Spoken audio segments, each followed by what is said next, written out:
ಯಾವಾಗ ರಾಜಕೀಯ ಸ್ವರೂಪವನ್ನ ಪಡೆದುಕೊಳ್ತಾ ಈ ಹೋರಾಟ ಅಲ್ಲಿಗೆ ನ್ಯಾಯ ಸಿಗುತ್ತಾ ಅನ್ನೋದೇ ಅತಿ ದೊಡ್ಡ ಪ್ರಶ್ನೆ ಆಗಿದೆ. ನ್ಯಾಯ ಸಿಗೋ ತನಕ ಕೂಡ ವಿದ್ಯಾರ್ಥಿಗಳು ಕೂಡ ಸೈಲೆಂಟ್ ಆಗಿರಲ್ಲ. ಎನಿವೇ ಈ ವಿದ್ಯಾರ್ಥಿಗಳ ಹೋರಾಟಕ್ಕೆ ನಟ ಸಲ್ಮಾನ್ ಖಾನ್ ಅವರು ಕೂಡ ಬೆಂಬಲ ಕೊಟ್ಟಿದ್ದಾರೆ.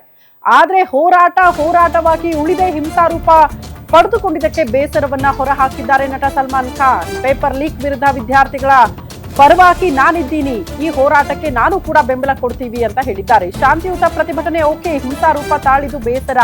ವಿದ್ಯಾರ್ಥಿ ಚಳುವಳಿಯನ್ನ ರಾಜಕೀಯಗೊಳಿಸಬೇಡಿ ಅಂತ ಮನವಿ ಮಾಡಿಕೊಂಡಿದ್ದಾರೆ. ಗಾಯಗೊಂಡ ವಿದ್ಯಾರ್ಥಿಗಳು ಹಾಗೂ ಕುಟುಂಬಗಳಿಗೆ ಬೆಂಬಲದ ಮಾತು ಆಡಿದ್ದಾರೆ. ಶಿಕ್ಷಣ ವ್ಯವಸ್ಥೆ ಬಲಪಡಿಸೋದಕ್ಕೆ ಸರ್ಕಾರಕ್ಕೆ ಸಲ್ಮಾನ್ ಖಾನ್ ಕರೆ ಕೊಟ್ಟಿದ್ದಾರೆ.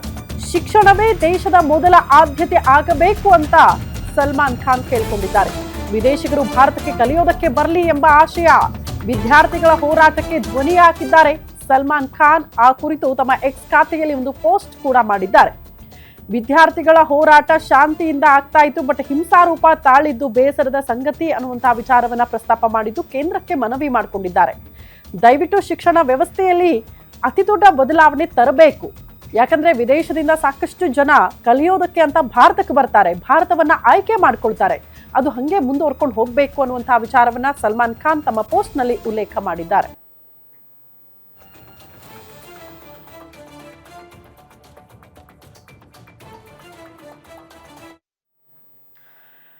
ನೋಡಿ, ನೀಟ್ ಪ್ರಶ್ನೆ ಪತ್ರಿಕೆ ಸೋರಿಕೆ ವಿಚಾರಕ್ಕೆ ಸಂಬಂಧಪಟ್ಟಂತೆ ಒಂದ್ ಕಡೆ ವಿದ್ಯಾರ್ಥಿಗಳ ಹೋರಾಟ, ಮತ್ತೊಂದು ಕಡೆ ಸೋನಂ ವಾಂಗ್ಚುಕ್ ಉಪವಾಸ ಸತ್ಯಾಗ್ರಹವನ್ನ ಕೈಗೊಂಡಿದ್ದಾರೆ. ಇವತ್ತಿಗೆ ಉಪವಾಸ ಸತ್ಯಾಗ್ರಹ ಕೈಗೊಂಡು 25 ದಿನಗಳ ಆಗೋಯ್ತು.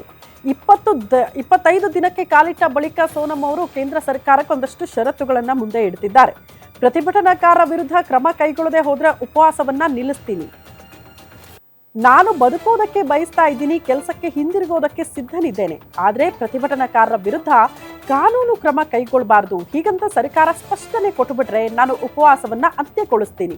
ಸರ್ಕಾರಕ್ಕೆ ಪತ್ರ ಬರೆದಿದ್ದಾರೆ ಹೋರಾಟಗಾರ ಸೋನಂ ವಾಂಗ್ಚುಕ್.